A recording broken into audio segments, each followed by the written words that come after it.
बिस्मिल्लाहिर्रहमानिर्रहीम। आज हम डिस्कस करने जा रहे हैं सीक्वेंशियल सर्किट का मोस्ट इम्पॉर्टेंट टॉपिक है काउंटर का।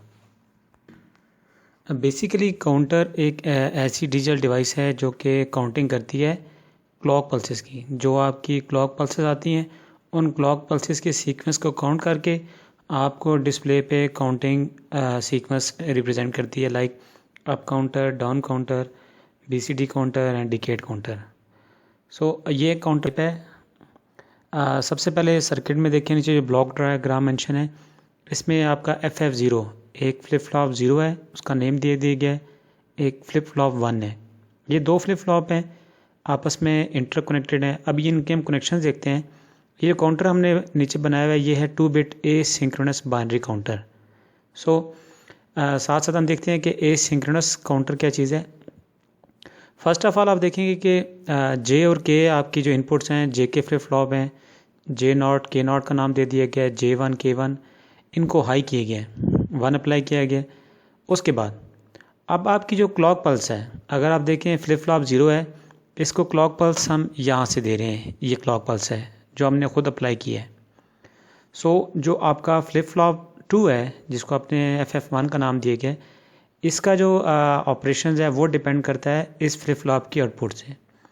अगर आप फ्लिप फ्लॉप को क्लॉक पल्स अप्लाई नहीं करेंगे तो आपका फ्लिप फ्लॉप ऑपरेट नहीं करेगा, ट्रिगर नहीं करेगा, अपनी स्टेट को चेंज नहीं करेगा। ट्रिगरिंग का मतलब ये है कि जब तक आप इसको क्लॉक पल्स नहीं देंगे तब तक ये फ्लिप फ्लॉप आउटपुट पे अपना जो सीक्वेंस या अपनी जो स्टेट है वो रिप्रेजेंट नहीं करेगा। फॉर एग्जांपल अगर हम देखें जो हमने इनकोडर डिकोडर डिज़ाइन किए थे उनके लिए हम लॉजिकल गेट्स यूज़ करते हैं, एंड गेट। इन फ्लिप फ्लॉप की भी थ्योरी हम देखते हैं, इसमें भी आपके गेट्स यूज़ होंगे डिफरेंट लैचेस के थ्रू। अब जब आपका फ्लिप फ्लॉप के लिए जो अपने गेट यूज़ किया आपने, एंड गेट है, जब तक एंड गेट की इनपुट दोनों 1 नहीं होंगी उस केस में आप उसकी आउटपुट 1 नहीं होगी। ये इसकी बैकएंड थ्योरी है फ्लिप फ्लॉप की। अब इसमें देखिए काउंटिंग सीक्वेंस किस तरह वो काउंट कर रहा है। स्टार्ट में अगर देखें आपकी क्लिक 0 है, आपने क्लॉक पल्स अप्लाई नहीं की तो आउटपुट पे वो काउंटिंग 0 करेगा। अब आपने काउंटिंग स्टार्ट करनी है, आपका एक LSB बिट है, least significant bit and most significant bit. जब आप किसी भी टाइमर से या किसी काउंटर से काउंटिंग करते हैं तो आप देखते हैं पहले 0 1 2 एंड अप टू जितना आपने काउंटर वो डिज़ाइन किया गया है। इसके लिए ऊपर सीक्वेंस मेंशन है।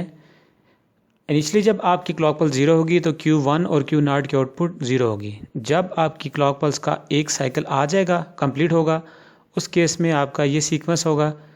देन इसी तरह आपकी क्लॉक पल्सेस के सीक्वेंस चेंज होंगे और देन आपकी ये कम्बिनेशन आपके वेरी करते जाएंगे और आपके आउटपुट पे इस तरह आपको क्लॉक पल्स मिलती जाएगी।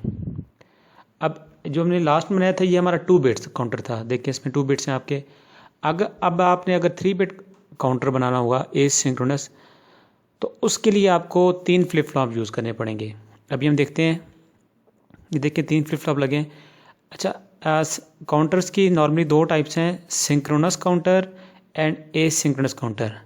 एसिंक्रोनस काउंटर ये है कि आप फर्स्ट फ्लिप फ्लॉप को क्लॉक पल्स अप्लाई करते हैं, देन जो आपके नेक्स्ट फ्लिप फ्लॉप्स हैं वो डिपेंड करते हैं फर्स्ट वाले फ्लिप फ्लॉप की आउटपुट्स को। उसकी आउटपुट जब अगले की क्लॉक पल्स को मिलती है। बट सिंक्रोनस में ये होता है कि आपने क्लॉक पल्स जो है वो सब काउंटर को सब फ्लिप फ्लॉप को इंडिविजुअली नहीं बल्कि एक ही सीक्वेंस से अप्लाई की होती है। यानी कि सब फ्लिप फ्लॉप की क्लॉक पल्सेस जो हैं वो 1 होती हैं। आपको सिंपली उसके सीक्वेंस चेंज करने होते हैं और डिपेंड करता है कि आपने कौन सा काउंटर डिज़ाइन करना है। ये आपका 3 बिट काउंटर है। 3 बिट्स मीन्स कि आपके 8 कम्बिनेशन होंगे।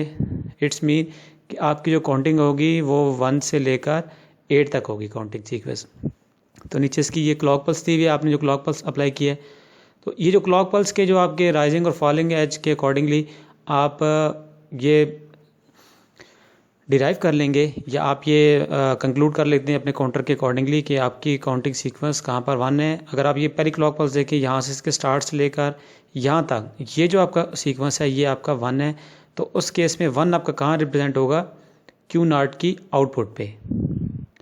देन उस केस में बाकी आपकी 0 होंगे। जब आपका 2 की बारी आएगी, अब 2 आपका यहाँ पर आएगा Q1 की आउटपुट पे। सो देखें Q1 की जो आउटपुट है वो 1 होगी। इसी तरह 1 बाय 1 आप सीक्वेंस आपके आगे फॉलो होते जाएंगे। और तो जब आपके ये काउंटिंग कंप्लीट हो जाएगी, जिस तरह आपने रिसाइकिल करना है, उसके बाद अगेन आप इसको 0 पे कर देंगे। इसी तरह डिफरेंट टाइप्स के काउंटर हैं, लाइक एसिंक्रोनस डिकोड काउंटर है, BCD काउंटर है। डिकेड काउंटर मीन्स कि जो आपकी काउंटिंग सीक्वेंस 10 तक करेगा। और जो BCD काउंटर है वो हम जैसे कि थ्योरी में बात की थी कि वो आपका 0 से लेकर 9 तक की काउंटिंग करेगा। उसके बाद के जो आपकी इनवैलिड स्टेट्स हैं उनके लिए जो आपको different gates, different logical gates की कम्बिनेशन बना के आप उसको दोबारा अप्लाई करेंगे। लाइक अभी हम देखते हैं डिकेड काउंटर। अब डिकेड मीन्स कि 10 तक काउंटिंग करेगा। सो इसके लिए अगर आप देखें 1 2 3 एंड 4, अब ये 4 फ्लिप फ्लॉप हैं। अगर आप 3 फ्लिप फ्लॉप लगाते हैं तो 2 की पावर 3 मीन्स कि 8 कम्बिनेशन। सो आपके 8 तक काउंटिंग करेगा, जैसे लास्ट में हमने देखा। लेकिन क्योंकि आपने 10 तक काउंटिंग करनी है तो उसके लिए आप एक और फ्लिप फ्लॉप लगाएंगे। अब अगर आपने 4 फ्लिप फ्लॉप लगा रही हैं तो इट्स का मतलब ये हुआ कि इसकी जो सीक्वेंस काउंटिंग है वो 16 तक जाएगा, ऐसे ही है। लेकिन हम ऐसा करते हैं कि इसकी 10 तक काउंटिंग सीक्वेंस को स्टॉप करके उसके बाद हम जो आगे नेक्स्ट स्टेट्स हैं हमारे 11 टू लेकर 15 तक, उसको हम क्लियर या रीसेट कर देते हैं।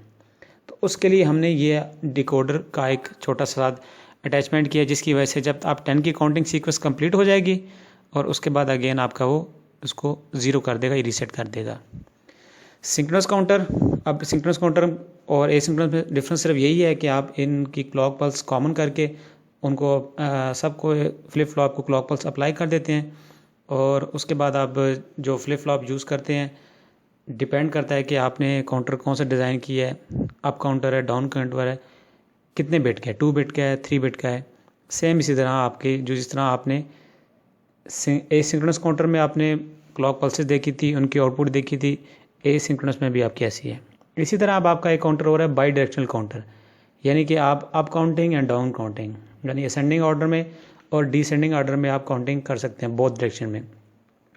यानी 0 टू आप 10 भी कर सकते हैं और 10 टू आप 0 भी कर सकते हैं। तो ये आपके 2 टाइप्स के काउंटर हैं, इनको up counter and down counter कहते हैं। सो उसके लिए एक ये इक्वेशन है जिसको आपने सिंपली नोट डाउन करना है, इसको याद करने की ज़रूरत नहीं है। इसको फॉलो करके आप जो up sequence and down sequence को आप चेंज कर सकते हैं। तो उसका बेसिक सर्किट आपका अप और डाउन काउंटर का दोनों आपके अप्लाई हो रहे हैं। तो सबसे पहले आपने ये क्योंकि 3 बिट है तो आपके 3 फ्लिप फ्लॉप यूज़ होंगे। क्लॉक पल्सेस आपने कॉमन कर दिए, क्योंकि ये आपका सिंक्रोनस काउंटर है।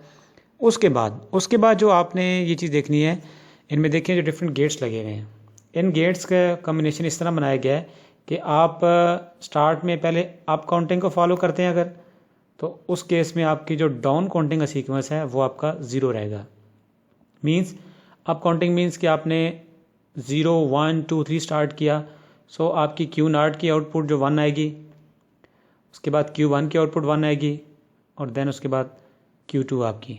इसी तरह आपने अगर आप डाउन उस दौरान अगर आप देखें Q1 की आउटपुट अगर 1 है तो Q0 बार जो होगा वो 0 होगा। जब ये 0 होगा तो इस गेट को 0 मिलेगा तो ऑटोमेटिकली ये 0 हो जाएगा।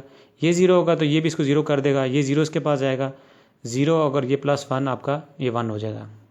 तो इस तरह आप अप और डाउन काउंटर की जो सीक्वेंस है उसको फॉलो कर सकते हैं। तो ये आपकी वो जो क्लॉक पल्सेस हैं इनको आप अप्लाई करके कि आपने किस टाइम में किस ड्यूरेशन में आपने अप काउंटिंग करनी है, किस टाइम ड्यूरेशन में आपने डाउन काउंटिंग करनी है, वो आप सिलेक्ट करके उसके अकॉर्डिंगली आप क्लॉक पल्सेस उसको देंगे और देन वो आपका काउंटिंग सीक्वेंस को फॉलो करेगा।